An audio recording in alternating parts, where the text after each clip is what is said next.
Bonjour à tous, dans cette vidéo, nous allons étudier les effets d'une force sur un corps.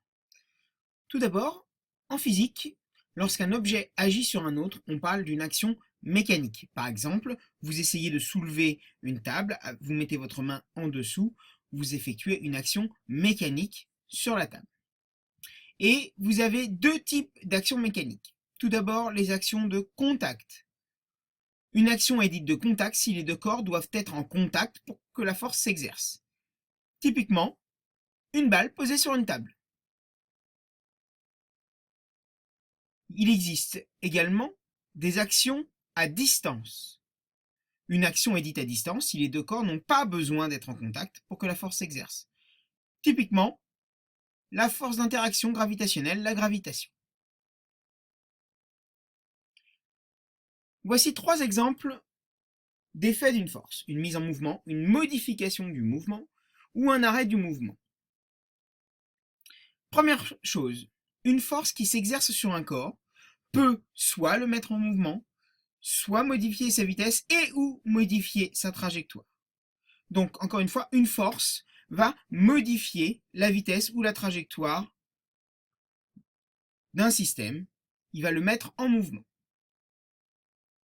L'effet d'une force sur un système dépend également de sa masse. On va le voir dans une petite animation. Et on va dire que plus la masse du système est grande, plus l'effet de la force est faible et inversement. On dira que la masse s'oppose à la force. Vous verrez ça dans une petite animation juste après. Sur ces trois exemples, vous voyez que sur l'exemple de mise en mouvement, le A, la tireuse à l'arc, on vous dit l'action de la corde sur la flèche met la flèche en mouvement.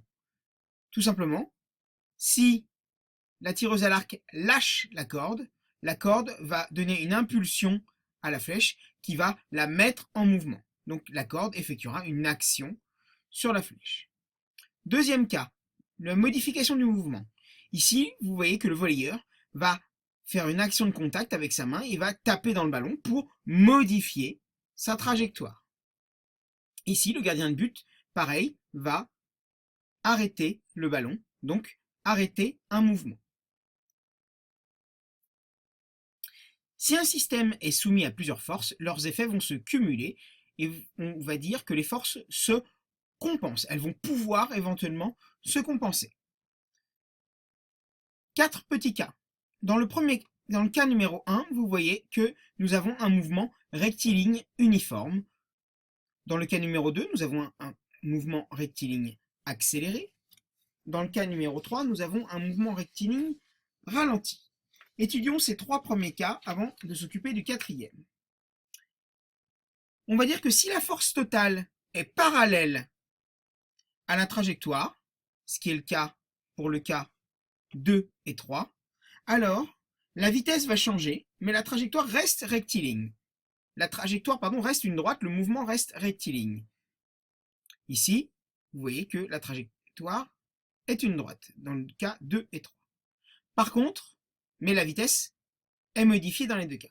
Par contre, dans le cas numéro 4, vous voyez que la somme des forces est perpendiculaire au sens du mouvement qui est comme ça. Donc, cette fois-ci, c'est la trajectoire qui va être modifiée. La balle va être déviée. Donc, attention, une force peut mettre en mouvement, peut modifier sa trajectoire et ou la vitesse. À partir du moment où nous avons des forces qui se compensent, on verra ça dans la vidéo concernant le principe d'inertie, nous serons dans le cas d'un mouvement rectiligne uniforme ou immobile. Nous allons voir maintenant une petite animation concernant les effets de la masse sur un système. Sur cette animation, vous avez ici deux chariots avec la même masse sur le bleu et sur le rouge. Et ils sont reliés par un système de poulies à un contrepoids qui va être attiré par la pesanteur terrestre, donc qui va créer une force sur le chariot. Donc ici, vous avez le même contrepoids et le même poids. Donc si on fait un essai, les chariots avancent à la même vitesse. Maintenant, nous allons faire un nouvel essai et je vais alourdir 4 fois, par exemple, le chariot bleu. Et je laisse les contrepoids identiques. Vous voyez que le chariot bleu met beaucoup plus de temps pour arriver. Normal, je l'ai alourdi, donc sa masse est plus importante. C'est pour ça qu'on dit que la masse va à l'encontre de la force. Plus le chariot, plus le système que vous avez va être lourd, plus il faudra une force importante pour exercer la même accélération, pour que le chariot aille à la même vitesse que le rouge, il faudra qu'il subisse une force plus importante. À l'inverse, on va faire un nouvel essai.